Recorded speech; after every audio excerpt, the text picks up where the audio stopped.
Hello बच्चों, चलिए प्रश्न को पढ़ते हैं। एक समतल विद्युत चुम्बकीय तरंग में वैद्युत तथा चुम्बकीय क्षेत्र वेक्टर के बीच कालांतर हमें बताना है। विकल्प हमें दे रखा है 0 है, बी विकल्प दे रखा है π/4, सी विकल्प π/2 और डी दे रखा है पाई। तो इस प्रश्न को समझने के लिए इस प्रश्न की मुख्य अवधारणा को समझेंगे। तो हम यहाँ पे लिखते हैं मुख्य अवधारणा। सबसे पहले हम देखेंगे कि विद्युत चुम्बकीय तरंगें क्या होती हैं। विद्युत चुंबकीय तरंगें क्या होती हैं, इसे हम समझेंगे। तो हम देखते हैं मैक्सवेल के अनुसार हम जानते हैं, या हमने देखा कि मैक्सवेल के अनुसार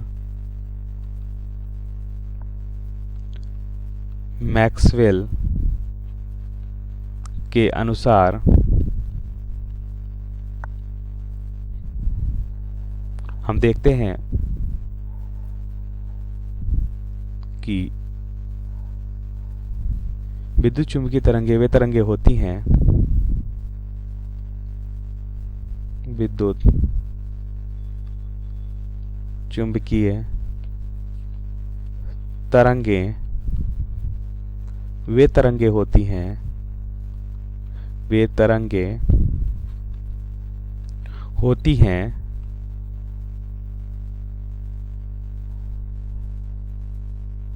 जो एक दूसरे के लंबवत तलों में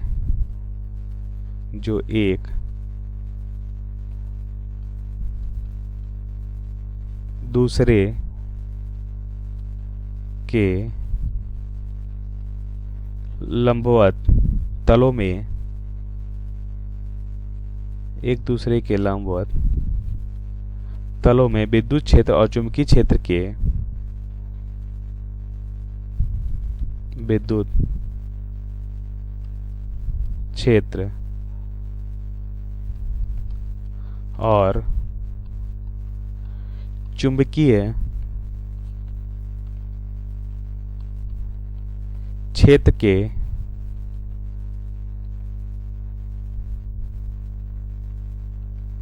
ज्यावक्रीय दोलनों से बनी होती है। इसे चित्र के माध्यम से भी समझेंगे। ज्यावक्रीय दोलनों से बनी होती हैं तथा ये दोलन तरंग संचरण की दिशा के लंबवत होते हैं, तथा ये दोलन तरंग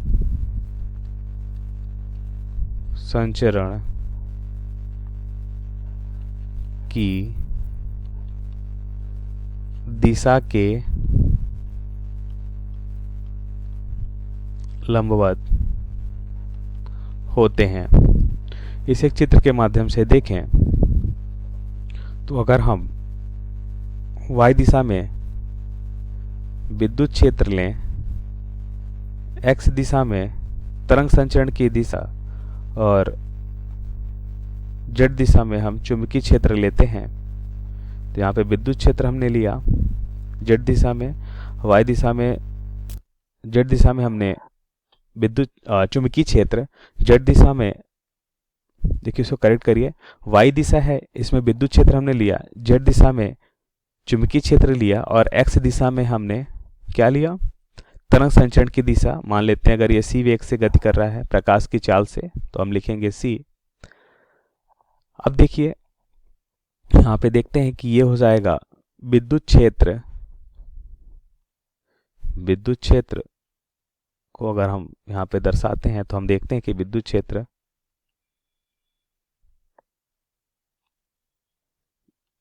ये हो जाएगा विद्युत क्षेत्र। अब हम देखेंगे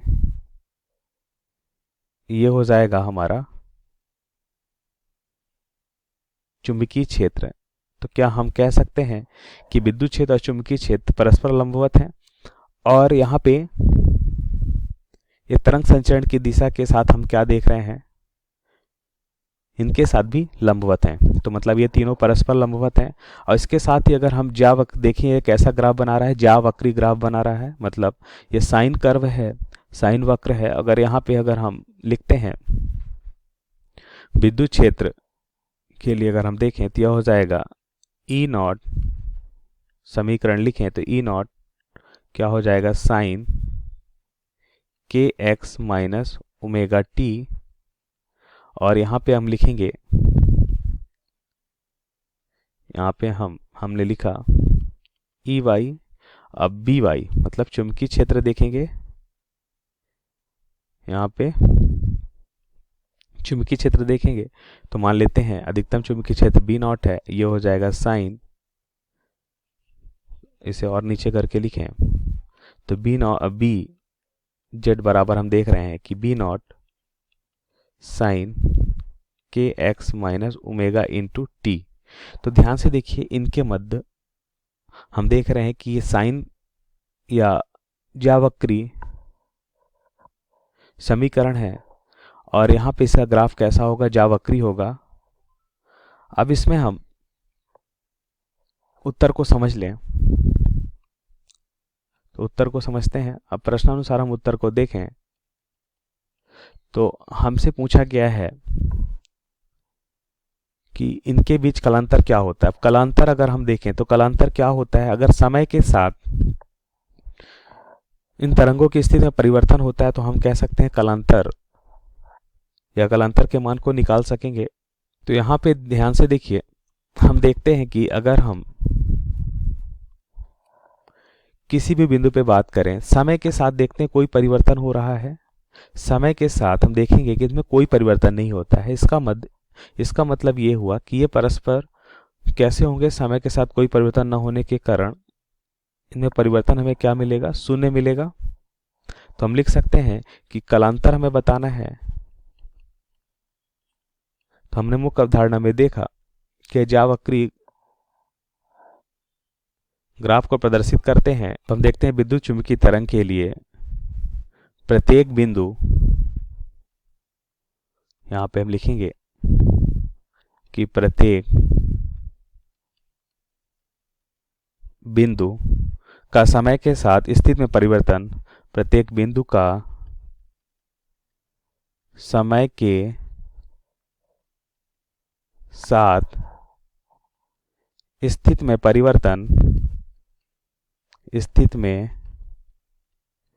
परिवर्तन क्या है, शून्य है। मतलब स्थिति में कोई परिवर्तन नहीं हो रहा है, अतः कलांतर क्या होगा, कलांतर शून्य होगा। और यहाँ पे हमने एक बात और देखा, जैसा कि मुख्य अवधारणा में हमने समझा कि ये तरंगे अगर विद्युत क्षेत्र और चुंबकीय क्षेत्र देखें तो ये तरंगे परस्पर लंबवत हैं, लेकिन इनके मध्य कलांतर क्या है, शून्य है। तो अब इसमें देखिए सही विकल्प क्या होगा हमारा, इनके बीच कलांतर जो है हम देखते हैं शून्य होगा। सही विकल्प हमारा ए होगा, बी सी और डी यहाँ पे गलत विकल्प है। तो दिए गए प्रश्न का सही विकल्प ए है। आशा करते हैं आपको समझ आया होगा। धन्यवाद।